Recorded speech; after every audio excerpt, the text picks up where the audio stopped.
Hey, BJ.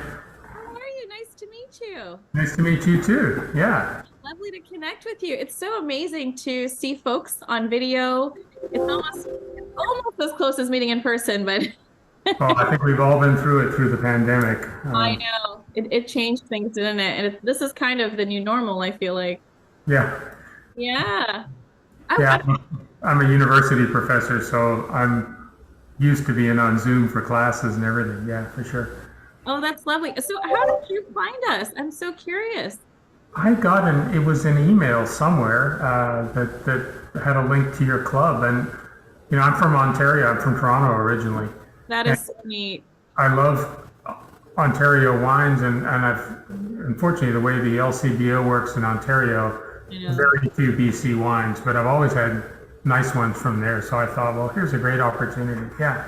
Well, we are actually, well, our portfolio is primarily BC wines because I'm from there, and so is Chris Holler. Hey, Uh, Chris, Hi. hi, thanks for joining us, Chris. And so we were just chatting about how we kind of are going to keep this informal, formal. It's just nice to be able to discuss some great wine, and of course, one of our most popular and prominent producers is Poplar Grove, and it is a family-run business. So Chris is part of that family, and he's so well versed in the industry there. I was like, you've got to come on here and chat with our club members. Mark, did you have a chance to try the Pinot Gris? no, I haven't. I'm saving it for this weekend. My girlfriend and I are going to try it together. So I'm having wine, but I've got a glass of Wonderful. Syrah from Santa Barbara. So Oh, lovely. Well, cheers to you. Cheers. cheers. Good. Cheers. I think so. I'm drinking a 2021 vintage of the Poplar Grove Viognier. Nice. Family and we also ordered the club pack and we finished our Pinot Gris as a family. So I said to Chris, I was like, I'm going to have the Viognier, but it's still part of Poplar Grove and it's still a very wonderful, um, worthy to spend your money on wine. It's amazing. Right on. Can you guys hear me okay? Is it Yeah. fine? Oh, Yeah, okay, perfect. Sorry, just wanted to sound check and stuff like Yeah. that too. So kind of the authentic experience. It's like we're standing in the barrel room. it's Exactly. 40 degrees Celsius outside. So I was gonna do a Oh vineyard my goodness. one, but I wasn't gonna do it. Yeah, I stopped. So we're in here. No. Is It's it cool yeah. inside? It's cool in the barrel room, obviously. Well, it cooled off to about 38 degrees here in Baton Rouge Celsius. So, Wow. Are Oh, you you're in Baton Rouge. yeah, Okay.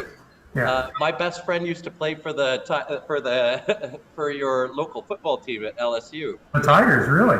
Yeah, Pete Diakowski. Wow. I'm 40 now. He redshirted, back when we got out of high school. But I have been to Louisiana and tailgated there, Oh, and I've I've had only the best time while down there. So it's serious business. Like, it's a party like you've never seen for sure. Oh, Yeah. no kidding. Oh, that's awesome. Good. I'm glad you know where I'm coming from here. Yeah. So you grow Viognier down in the Okanagan. I always think of that as a pretty warm climate varietal. Are you in the southern part of the Okanagan or the north? We have farms all up the valley. We're not in the north, but we're in the central to 500 meters from the U.S. border. Oh, okay. And yeah, and everywhere kind of in between, from the city of Penticton all the way down to the border. That was Wow. actually our first question. That was as a moderator, that was my first question. Was where is Poplar Grove located? Yeah. Because that really tells you so much more about what sort of wine they're growing there. And yeah, so I guess Chris will let you start and share where Okay. it's located as you did. So Penticton, yeah, it's kind of like mid-valley, right? Or is it just hmm below mid-valley? Yeah, central Okanagan is where Penticton's located. It's sandwiched in between two giant lakes. And then that's where we have a lot of our production of Merlot. This Pinot Gris that I'm drinking is also, we grow it mainly in the central Okanagan. And then, yeah, I'm the farmer down in OK Falls. It's a tiny community near the border. But yeah, and then my brother Matthew, he's the farmer right in Osoyoos, 500 meters from the border. Scorching hot, 100 degrees Fahrenheit is typical for down there. So, yeah. And I think the other really interesting thing, So I personally had the opportunity and honor to visit your facility, your tasting room, and we post photos on our social media sometimes, and it is just breathtakingly beautiful. I happen to have dinner there, and you have a restaurant that's kind of overlooking this valley. Like you've got the slope and you've got the vineyards, and then you have this lake, and it's just the most picturesque, incredible experience. And the food is amazing, yes, but the view is Yeah, the view, you're right. Everyone in the Okanagan, that view. yeah, we're in the mountains, so everyone usually has a good view. That's Yeah. yeah, my office has no windows or anything, but yeah, when I do step out in the tasting room, yeah, I'm reminded of how really nice it is up here. Do you have Big the same? lakes, big mountains, lots of forest. Yeah, no, it's a great place to come visit. It's not just wine either, or food. Yeah. It's all the activities.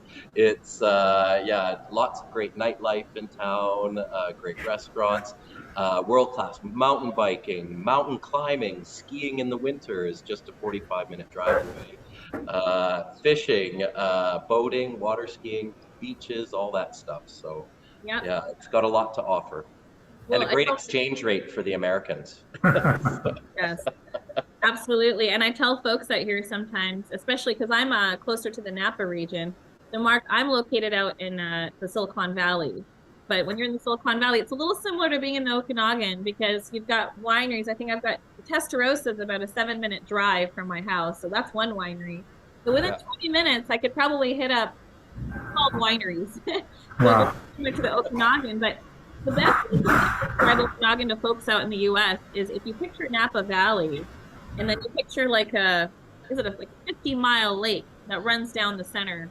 That's the best way to describe what Okanagan looks like. And every once in a while we have a slideshow and someone will say to us, is that Lake Como in Italy? Because Wow. Yeah. which is Yeah. pretty incredible. But I'm sure Chris walks out of the tasting room once in a while and he looks around and he's like, wow, I work there. It is, yeah, or just being in the tractor as well is, yeah, hit those moments. But yeah, no, it's a great place to work and a really fun industry to be in as well. The booze industry. Food Lots of fun. industry and the food and the wine and the people. So I have a question. I'm a scientist. I'm an oceanographer. Climate change is shifting everything north, and I imagine that in the time that you've been there, you're probably seeing some substantial changes in sort of the ripening time and the length of your growing season. How is it affecting the Okanagan? You're right. We are experiencing climate change. Everyone is, but yeah, we are especially noticing it. It's the growing season from when my grandpa used to be a farmer here in the 20s and 30s all the way up. It was a bit more of a cooler climate.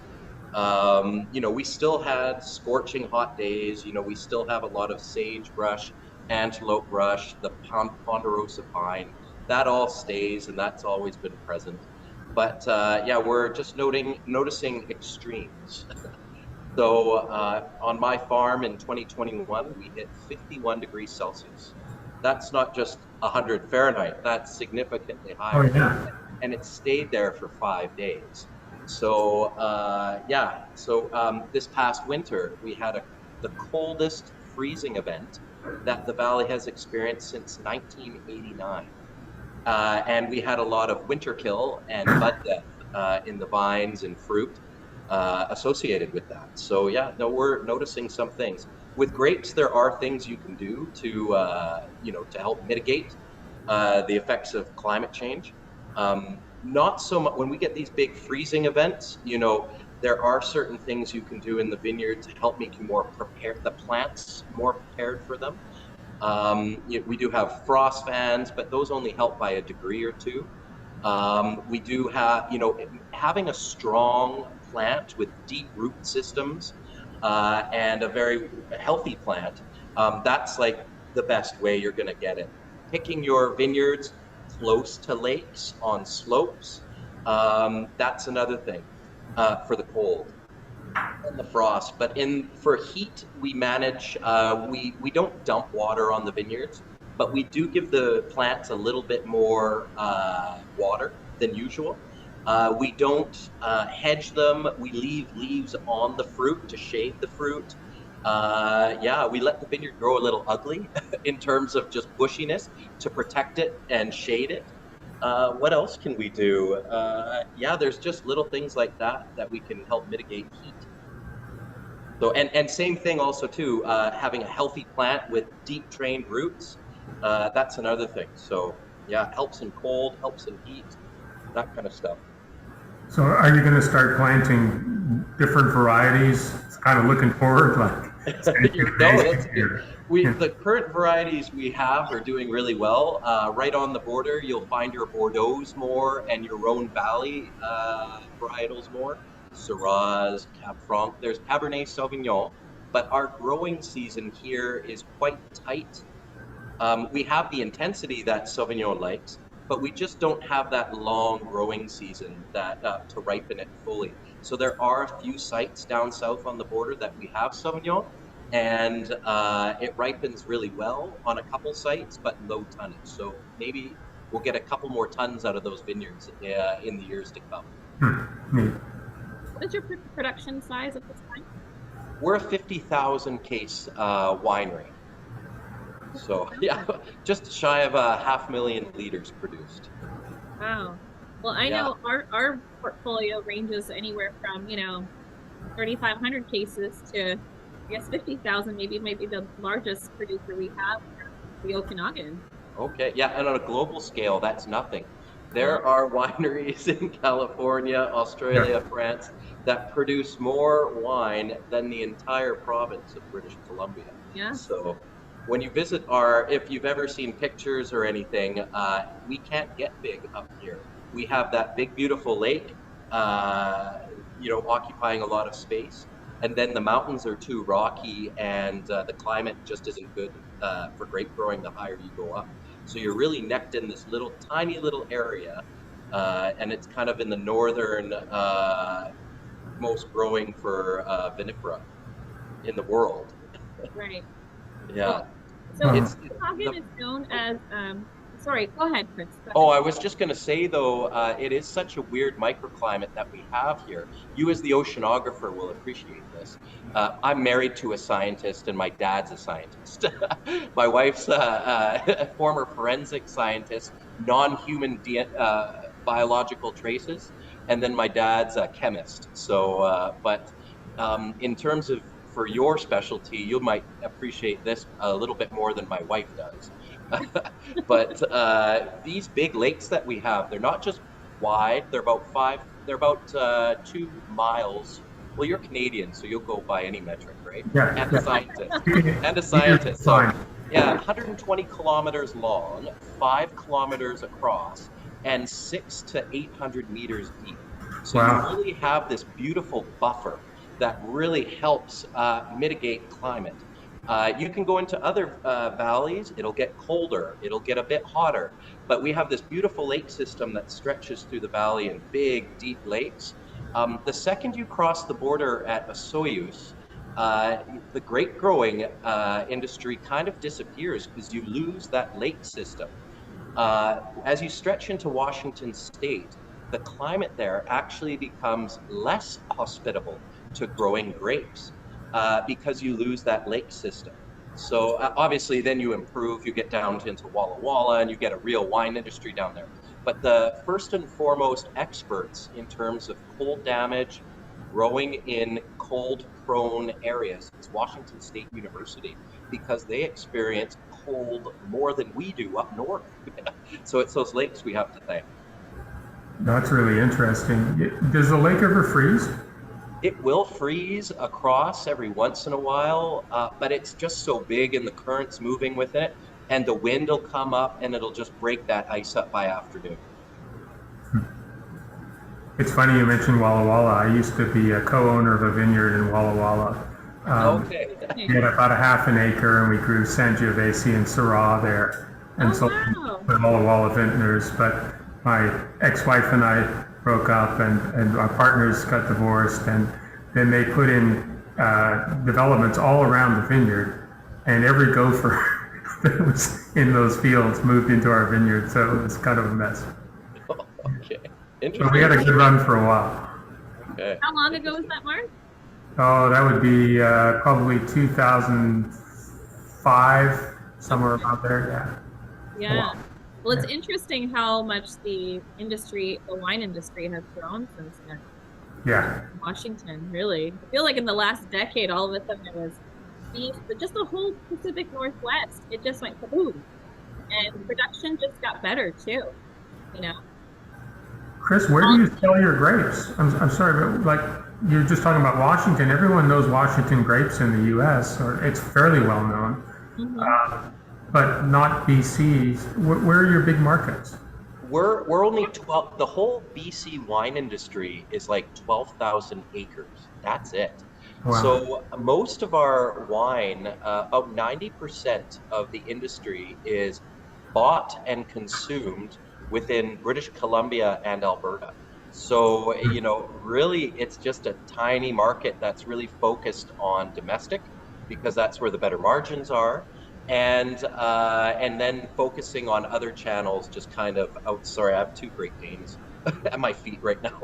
They're so lovely. I've met They're one. pestering me. Lovely. Yeah, so we do export, obviously, through VJ in the United States, and then we have a little bit that goes to Europe as well.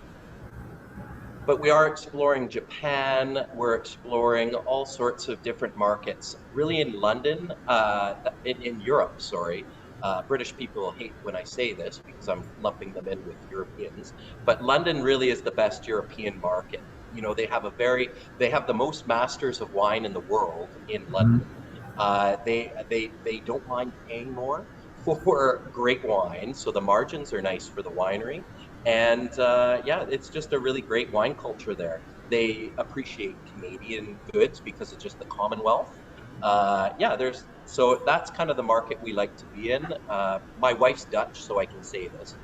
The Netherlands is a tough country to operate in because they have so much wine. The wine's all cheap due to the taxes. You can get French wine cheaper than in France in the Netherlands because the tax system. And then people just are a little bit more stingy as well in terms of thriftiness because they have so much great wine available to them at such great prices. Why would they spend, a little bit more for a Canadian one? You know what's interesting for the U.S. market? Some people would maybe say the same. When I started to introduce Canadian wine, they would say, Mark's point. There are so many amazing American wines just south here in our borders. Why would we purchase an expensive bottle of Pinot Gris or Cabernet Franc or something else from Canada? And the reality is, I think that we hit the nail on the head when we began importing because, yes, I believe in small quantities but high quality.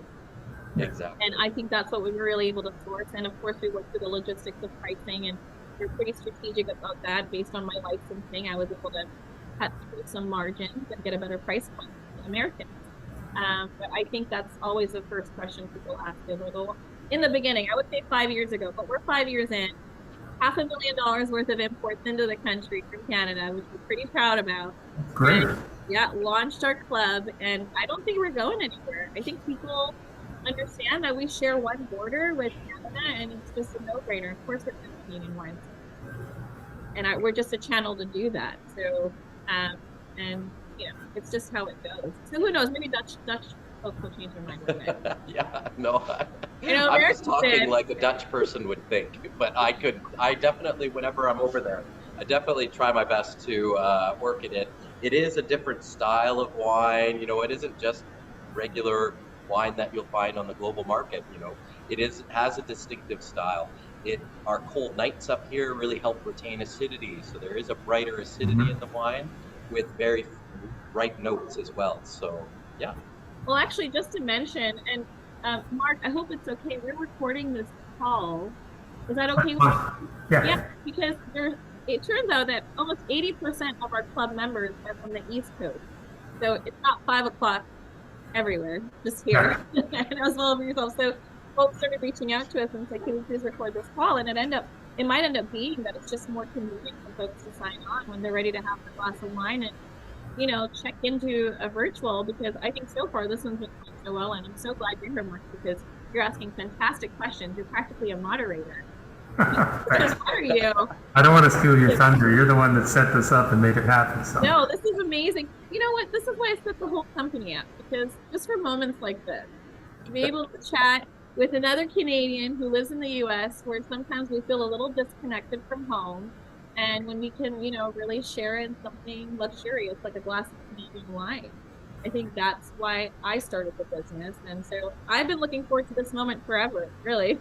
I'm glad you did. Yeah. And just so for our club viewers that are checking it out, I know everyone received this document. It's what we included for our club this year, and our recipe from by Executive Chef Stacy Johnson from Poplar Grove Winery. I want to give her a shout out because she shared the most incredible spot on and pea risotto recipe with us. And so that's in full fledged the back portion of this.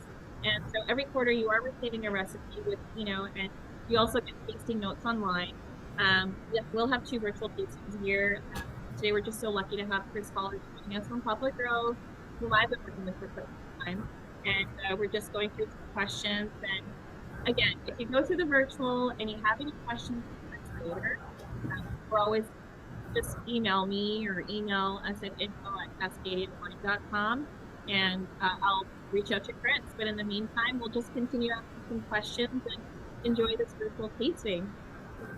Well, I kind of talked about kind of the Okanagan Valley, how we're able to grow grapes here, the lake system, kind of the mountains, the lakes, the little bit of agriculture we have. I guess I'll just start talking about the winery, I guess. Yeah, it would be nice to kind of mention. So I am actually going to ask about the Pinot Gris and the Cabernet Franc eventually, but that was one of my questions. I was so curious about the family story and history because this is a very immersed family story, right? You guys all work at the winery. Yeah, we all work in the winery. It started way back. We've been in the valley since the 20s with my grandpa. He's Austrian farmer and had a big pile of children, 9 children, starting in the late 40s. And that was my dad, his brothers and sisters. And they were fruit farmers. And so my dad went off, became a medical doctor, and then started up a company as well, sold that company to GlaxoSmithKline, and then immediately got back to farming. So we were apple farmers when I was we got back into farming when I was a late teenager. And then my brothers and I built, or my brother and I, one of my brothers and I built a acreage of Merlot for my dad. And my brother farmed it, all that stuff. But we were still mainly fruit farmers back then. And then there was a divorce next door, and the winery needed to be sold. So we purchased in 2006, I believe, and it was a 2,000 case winery. So we got to work with chainsaws. We have mountains of hardwood, fruit hardwood for fire, for heating the farmhouses with firewood, hundreds of cords of wood, and we got in installing vineyard back in the day. So, and we're still installing vineyard, but yeah, and so we've grown it from a 2,000 to 3,000 case winery up to where it is now, 50,000 cases since 2000. Wow.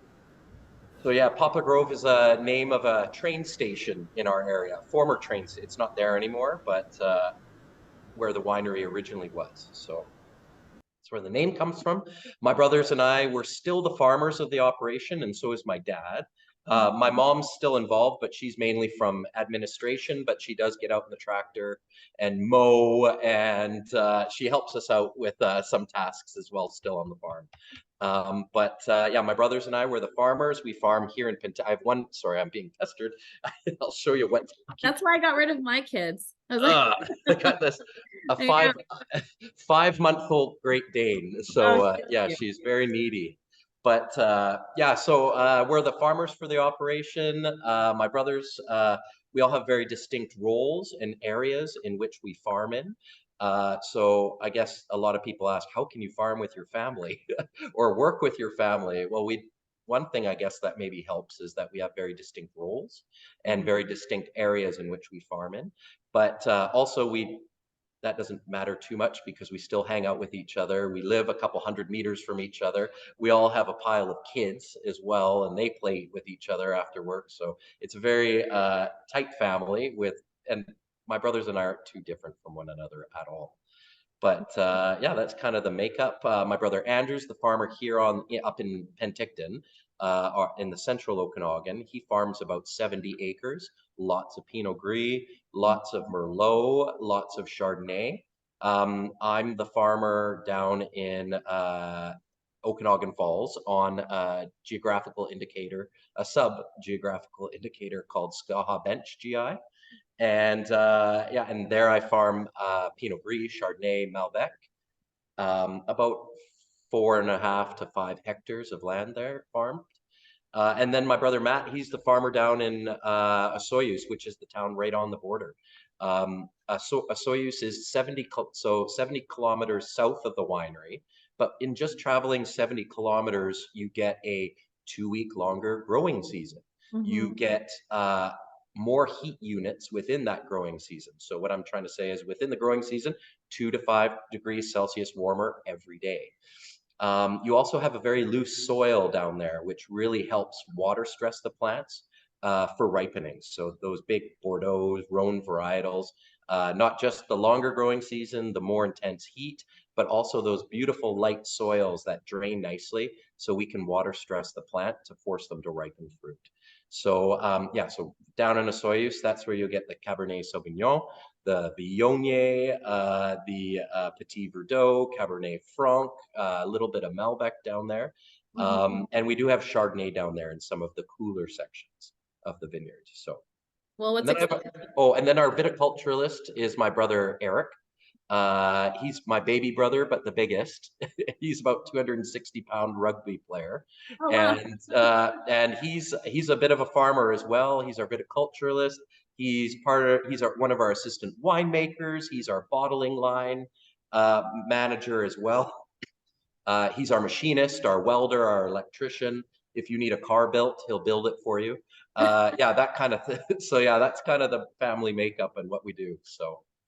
Well, and so this is why you guys are industry experts, because it's the first time I heard the full story of how you started off with the 2,000 cases and you've worked your way up. Yeah.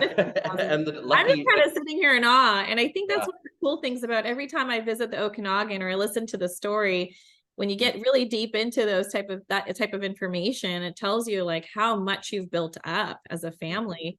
And actually, I wanted to mention really quickly, when you mention Osoyoos, and just for our our club viewers, is that's also considered to be located in the only desert region in all of Canada, which is the Sonora Desert, correct? Yeah, it's the tip. The Sonora Desert does not stop at the border. It continues up about 100 miles into Canada. So cactus, antelope brush, sagebrush, sand, rock, and it's 104 degrees Fahrenheit out today. So and that's not a heat wave. That's just it's normal summer in the Okanagan. Yeah. So the lake temperature is 24 degrees Celsius. So it's warm, but still a little refreshing to jump in. So I've been noticing family. Well, I've been noticing family and friends, posting photos of them up in the Okanagan, Penticton, Kelowna. Everyone's going wine tasting. And you know what? That's how it is. If you're from Vancouver, you're most likely in the Okanagan at some point in August. That's kind of like the peak time to travel there, I feel like, but it's also the warmest, right? It is. And one of the things I did forget to mention, a good friend of mine was down in Sonoma, Napa recently. And, it is, you're drinking beautiful wines, all that stuff. But, you're paying, $40 to $60 US a tasting there. Whereas when you come up to Canada, there is, not just the currency of visiting, US to Canadian dollars, but usually tasting fees are between $10 and $20 Canadian, and generous. So. Right. Well, and I think, so how much time do we have? We have about 30 minutes. 30 minutes flew by. That's what happens when you're enjoying good banter and lots of great information. I'm going to rely on you to keep me on track. No, you're good. You're awesome. You know what? This is the stuff we crave. You get this awesome wine pack full of fantastic wines, and then it's nice to meet a producer and just to be able to chat about it. Because I know sometimes wine clubs don't offer those type of things. So we were like, okay, well, number one, we're going to offer, I don't know, Chris, if I mentioned this to you, the first 50 subscribers that joined our club, they receive a free book once a Okay. year. And this year we included Evan Goldstein's Perfect Pairing book, which is fantastic for recipes. I think that's kind of a Bible. You kind of need to keep that in your house, and everybody should reference it at some point. And Yeah. we also have fantastic travel discounts. So I know, Mark, did you mention you're traveling to the Okanagan? Yeah, so my girlfriend and I want to come up right after Christmas, spend about a week in Fantastic. it'll be our first trip ever there. So yeah, we're going to stop by. Hopefully Do you'll you, be. what are your plans to do up here? Do you guys ski? Do you Yeah, we both ski, but let's face it, I mean, we're pretty rough, so I think my health insurance probably doesn't want to see me on the ski slopes. We're more interested probably in hiking, walking around, food and wine. Yeah. okay? Yeah, -5 to +5 is what you'll expect. And we can have cold snaps as well. Not a whole lot of snow. We usually get about a foot of snow. It's very dry here. It gets down to about 20% humidity, so it can get bone dry. But it really makes if it does get cold, that low humidity makes it quite pleasant. So. No, I didn't think of that, Mark, because you're going to be there in December. Just for the rest of us to know as well, if you're traveling to the Okanagan in December, are the tasting rooms open or most likely shut down for the season? A lot of tasting rooms do shut down for the season, but we're all like I'd like to think we're all business people. Call ahead and they'll open up. Poplar Grove is open year round, every day of the year except Christmas and New Year's. But usually in the winter, I'll be doing the tasting with you, or one of the key staff, the winemaker, will be doing the tasting. So it's actually better to visit. You won't get a whole assortment of wineries that are open, but just call ahead, be persistent, and say, I want to come try your wine. Open up. I know there's someone there. So yeah. Yeah, no, that's fantastic. You can make some calls for me. Yeah. Yeah, exactly. Yeah, Yeah. please reach out when you visit for sure. Just let us know. You just let me know where you're headed in Okanagan, and I'll recommend some wineries, including Okanagan, obviously, Poplar Grove, obviously. And Definitely. I think the other thing I wanted to mention real quick is if anyone is visiting in the summer months or when the months, I think Davina Wine Tours is one of the wine, agencies that partnered with Cascadia Wine Merchants. So you have like 10% off any one of their wine tour packages. And so that's one that we partnered with in Okanagan. And there's another one that we'll probably partner with James the Driver. That's a luxurious and exclusive sort of experience. Well, I guess before we finish our glass of wine, I wanted to ask you really quickly, can you give us a rundown of the Pinot Gris? Because I did review it, and I happened to be Okay. sitting outside, and it was about 100, it felt like 97 degrees that morning. And I was sitting on my deck reviewing the wines, and I actually eventually had to move inside my home because it was so hot. But I can tell you one thing, that Pinot Gris is very refreshing in warm weather. It's Yes. absolutely delicious. Well, that's good because I'm going to have it this weekend. Yes, That's so what you're we make gonna it love for. Yeah, hot weather, patios. If Yes. it's cold out, we make it for hot tubs too. There you go. That's perfect. And so so now you refer to it as your flagship wine. What Hmm. makes it so special? So our real flagship is our legacy for reds, but this is our volume favorite. Pinot Gris in the Okanagan Valley is the #1 planted varietal in the Okanagan Valley. Chardonnay is second in terms of acres planted. Mhm. Um, for us at Poplar Grove, Pinot Gris is 1/3 of our total production. So we joke that Wow. it keeps the lights on. These lights keeps That's them on. amazing. Wow. Yeah, so it's such an important SKU for us. Why is that? Because, like I just said, yeah, it's patio wine, it's hot tub wine, it's no food wine, it's food wine. It's just very versatile. So it's just meant to be drank and enjoyed. It's not meant to be dissected, and really nerding out over. It's Pinot Mhm. Gris. Drink it, enjoy it, and share it. But this is typically the style that you'll find in the Okanagan Valley. Stainless steel, fresh style, not meant to be put in your cellar, although if you did want to cellar it, it does cellar. But we make it for those aromatics, for that clean, crisp acidity. Very clean. So we do advise people, buy it, drink it, and then maybe buy a couple more bottles, drink them. And then, when you run out or we run out, just wait till the next vintage and then drink it then. But it's such an important thing up in the Okanagan. It's got that really nice acidity, stainless steel style, and we do make it a little more aromatic. So you'll see that pale straw color. There is a little bit of skin contact with the Pinot Gris. Most of it the color comes out just through fining and filtering in the winemaking process. And you're left with this. So usually do get just a bit. I don't like telling people what they should taste or smell because we're all so different, but I do like talking tannin, acidity, texture. So, but yeah, this is a really crisp texture. In terms of on the nose, there should be some stone fruit that you should be smelling. And then, there's just, when you drink it, there's that beautiful acidity, that hot weather wine. Actually, from my notes, I picked up stone fruit. It was kind of floral and citrusy on the nose. Very refreshing, kind of a nice medium to long finish. It's delicious. Yeah, you could very easily sit on the patio and enjoy this with your friends, and it'd disappear in 30 minutes. Or drink a bottle. I recommend a bottle a person.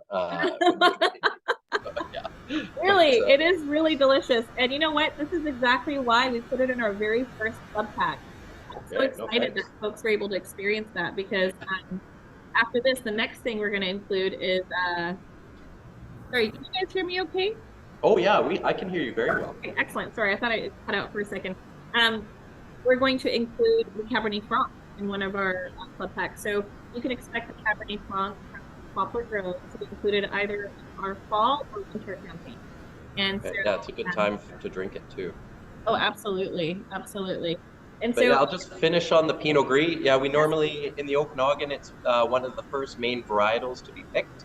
It's usually picked bubble Chardonnay for bubbles is usually about the first, and other weird hybrids that are in the valley. But then it's really Pinot Gris, kind of mid-September to end of September.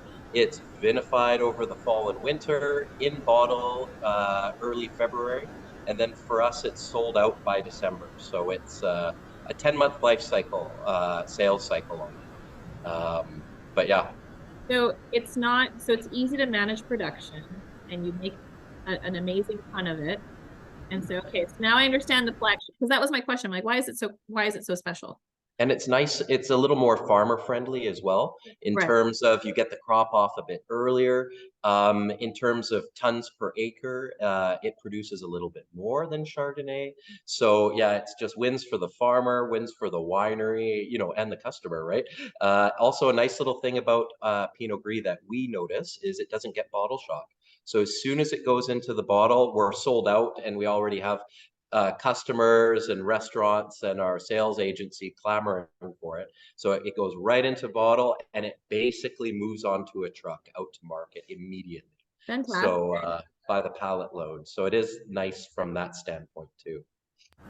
Chris mentioned your family came from Austria, I think, and they grow Pinot Gris in Austria. Is there any kind of connection there? Are you doing anything that the Austrian winemakers do? No, not really, actually.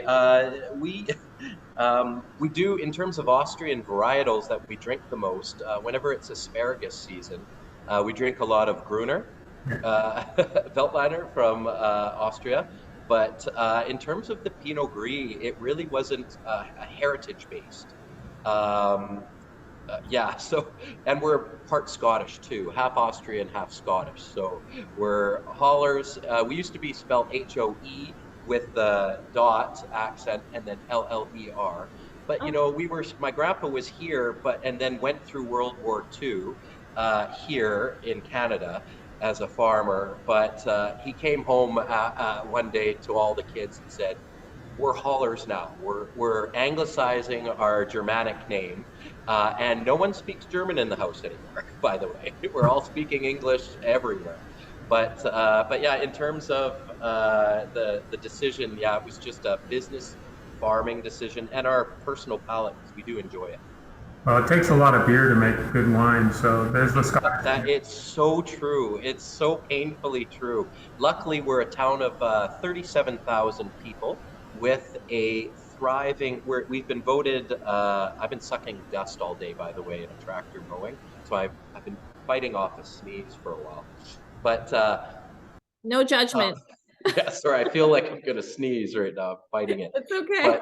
But sorry, what was I Roast gonna up our say? wine. What was I gonna say before I thought I was gonna say? I think breweries or. Oh yeah, we have 8 breweries in a town of 37,000 people making fantastic beer. So the fridge is always stocked full of beer.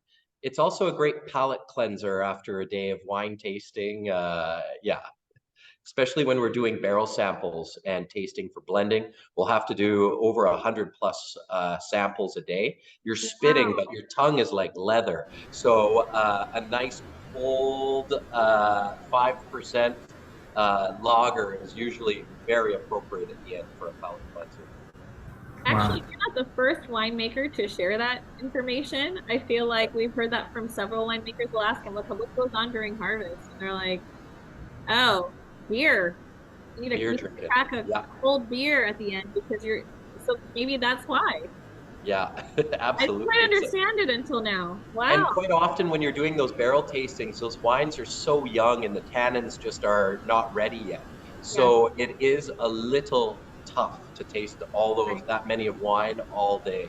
So yeah, usually a beer with not too much flavor and ice cold is the answer. Wow.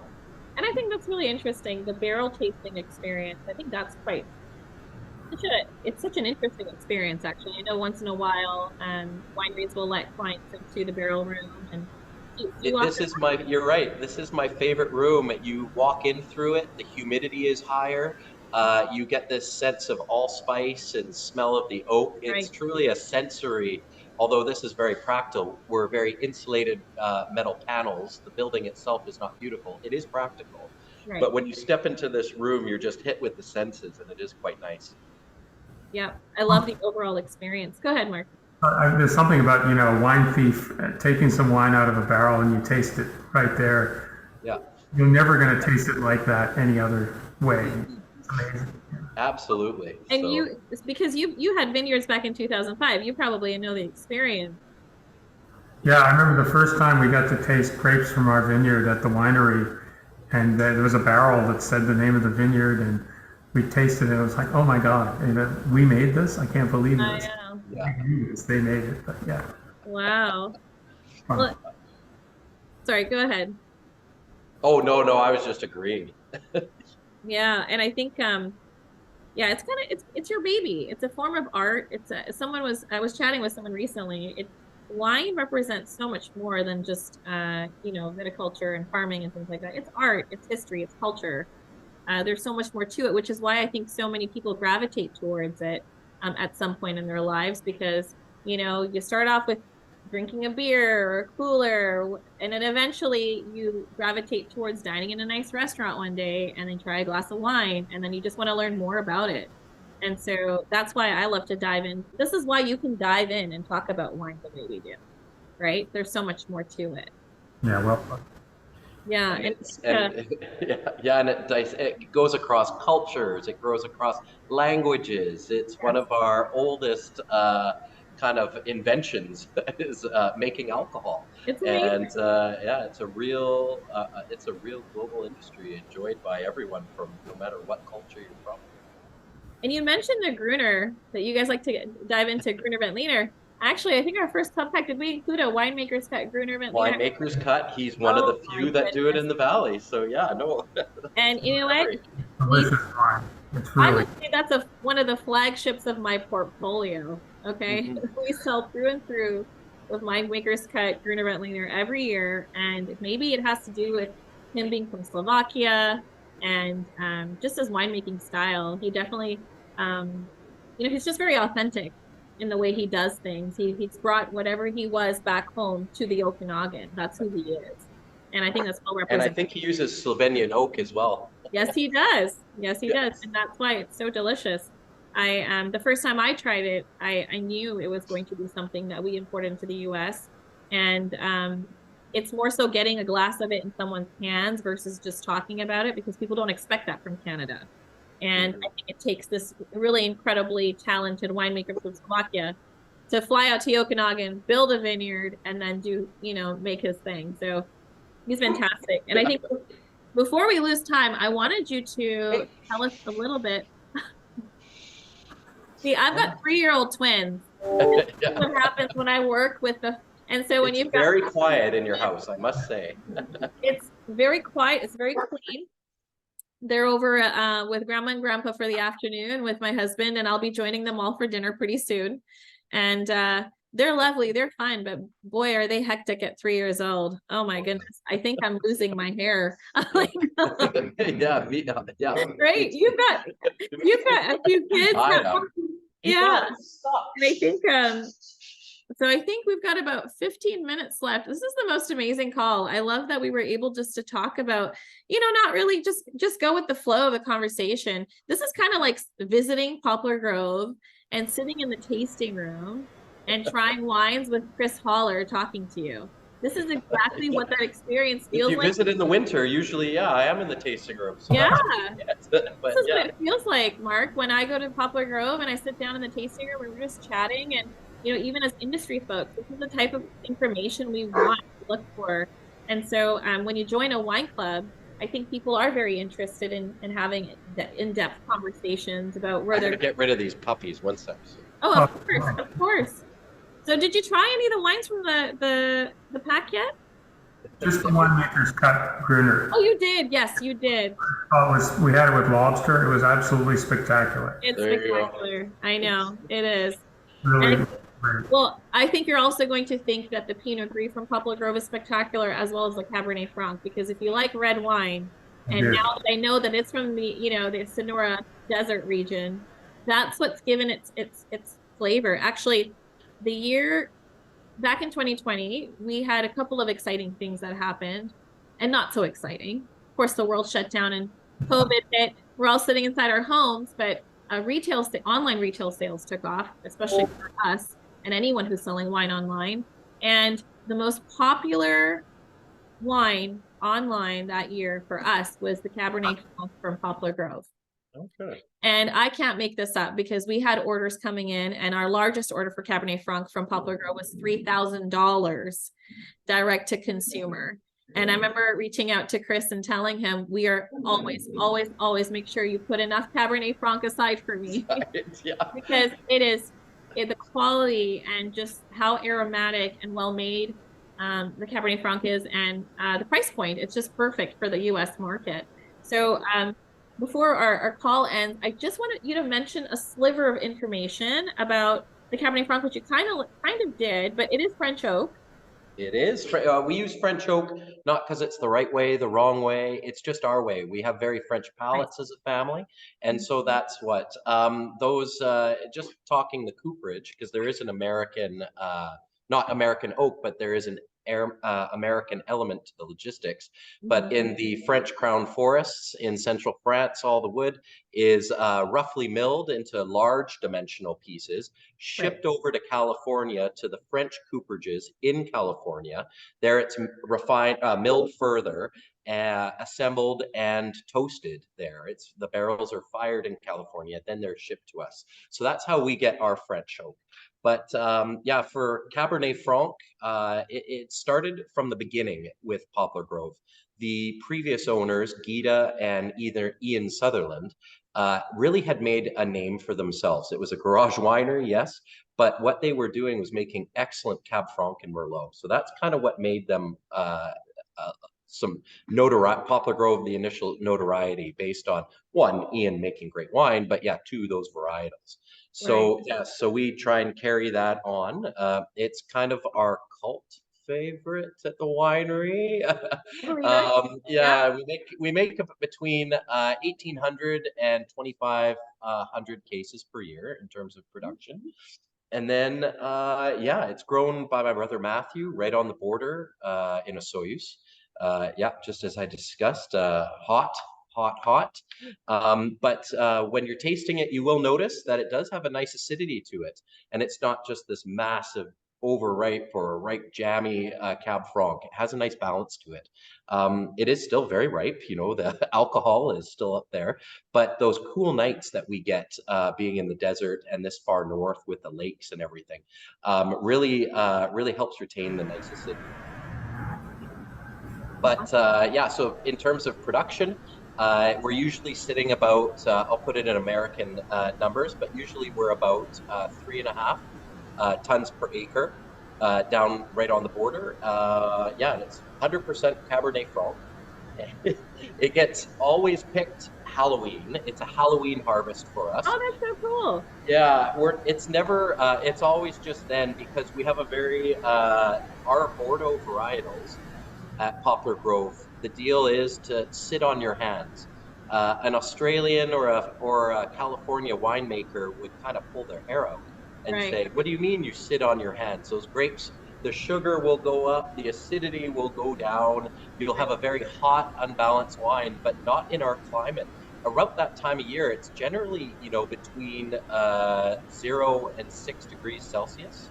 You get some warmer days, 15 degrees Celsius. But generally, you know, that's what it is. So you're not seeing any increased sugar being made by the plant. Your acidity stays stable. But what you do get is, one, berry desiccation. So you're losing about 5% berry loss. So they're not those beautiful, plump, tight berries that you're used to seeing in pictures. There's a slight shrivel on them. So you're getting a concentrating effect while those sugars and the acids and everything is staying constant. But you also get a different change in tannin and phenolic ripeness as well by leaving it on the vine. So quite often when we pick this Cabernet Franc, there's no leaves on the grapes, on the vines, sorry. Right. They're all off, there's no more canopy, and there's just that fruit there to be picked. So yeah, that's kind of our mentality, our thought process. It's not the right way, it's not the wrong way, it's just how we do it at Poplar Grove. And yeah, those are the reasons why we do it. But yeah, Cab Franc gets that treatment. Cabernet Sauvignon, Petit Verdot, Merlot gets that treatment to that thought process. What do you think about the aging potential for your reds? When would the optimal drinking window be after harvest? And it might vary year to year. Great question. We make wine for our palate, not just with the French oak, but also we love to cellar wine. So, sorry, here comes the sneeze, but sorry. That's okay. Anyway, so we make wine to cellar. We do have a mini cellaring program within Poplar Grove already before the customer gets the bottle. We do, for that Cab Franc in front of you, it's 21 months in French oak. And then it gets another 1.5 years down in the cellar before it's released. So there is a mini cellaring program already. But we do that because we know people buy wine and they drink wine typically. So we want that wine to be ready for that customer. But on the other hand, if you want to lay it down for 15 to 20 years, be our guest. We have an extensive cellar, and the wines we made back in 2004 or that Ian made, the original owner, made in 2004 to 2006. Those Cab Francs, while not improving, are still holding up. And he made that wine outside, right? There was no temperature controls on the ferments. It was very rudimentary winemaking, traditional. But, you know, so, you know, we have a little bit more technology while still being traditional winemaking. We do control our ferment temperatures just to get the optimal extraction and everything that we need. So usually, yeah, we're a lot better. Back in the day, we used to move the tank outside and inside to control ferments. So what I'm getting at is the wine that was made by the original winemaker that we still have, the original owner, sorry, that we still have, is holding up and showing still nicely while still being old. But what we're finding is once we had better winemaking facilities and proper winemaking instruments and tech, sorry, I'm being really pestered right now. But yeah, so, and that wine is already showing much improved cellarability. So yeah, if you have a nice cellar that doesn't get UV light, that has a stable temperature, between 14 and 17 degrees Celsius. That wine doesn't get agitated, moved around too much. Well, yeah, please, if you have the patience, do it. I have to get a few bottles then, Good. Yeah, excellent. get some more from VJ. Thanks. Good. Thank you. And I think, yeah, last but not least, I want to mention the legacy because I think it's one of it deserves a shout out for sure because we've been purchasing the Legacy Red Blend from Poplar Grove for many years now. And it won what year was it that it won the, oh gosh, what do I want to call it? I was there for the judging, actually. We don't like awards necessarily to hang medals off our Yes. bottles, but we do like awards for international benchmarking because we are such a young industry, wine industry globally. Really, this wine region has been serious for the last just 25 years. It's not. It was Judgment of BC. I just remembered. Yeah, so it was the Judgment of BC, where we had many international benchmarking wines as well. I think there was a Tiganello there too, but there was lots of international benchmarking going on there. The 26, it usually does quite well in terms of international street cred every year. London Wine Awards, San Francisco, LA. 2016 vintage of the Legacy got 96 points in Decanter World Wine Awards. So gold medal there. And for my brothers, my dad, the winemaking team here at Poplar Grove, everyone, it motivates you to keep going, letting us know we're on the right track, we're doing things properly, and just to hone and improve and do better. So yeah. Fantastic. The Legacy's the spoiled child at the winery. It's it gets the best, the latest and greatest in terms of just the best fruit, the best everything, just the most attention. That wine is not made first, but it technically gets made first in a sense that fruit that comes in for that vintage, it gets the best varietals, the best blocks, and that wine in barrel, after it's finished barrel ferment, it gets put aside. We blend right later. It stays in varietal and barrel for the barreling process and gets blended later. But in essence, by just putting it aside, all that wine, we've kind of made it first, right? So, and then after that, then we go into our single varietals for reds. So that's where your Cab Franc, standalones, your Merlot, Sauvignon, Malbec. We'll make those first, and then last we'll make our kind of blends like the CSM and our benchmark red blends as well. So. Well, I don't want to cut you off, but we have 3 minutes. I just don't want to lose it. No. Yeah, exactly. You're telling us something amazing about the Legacy because let me tell you, I was serving up the Legacy at a client dinner in my home last December. I couldn't believe it, 15 people sitting all along the middle of my home. We set up a candlelight dinner, buffet, and we were serving up Viognier, Cabernet Franc, and Legacy, all from Poplar Grove for my clientele. And it was fabulous. And so many people asked me, what is this red? And what is this red? And I said, well, it's a very special Legacy red blend, the Cabernet Franc. And so I am forever, honestly, from the bottom of my heart, I'm forever a fan of Poplar Grove. I will always be so proud of carrying your wines in our portfolio. And I so appreciate the partnership because without hesitation, you guys will hop on and share information about your wonderful facility and your wines, as well as welcome us. And, hopefully our wine club members your tasting room someday. And that's what I really want to encourage is for people to experience the tasting room on their couch, the community on their couch at home, as well as have access to information so they know where to go when they go to Canada.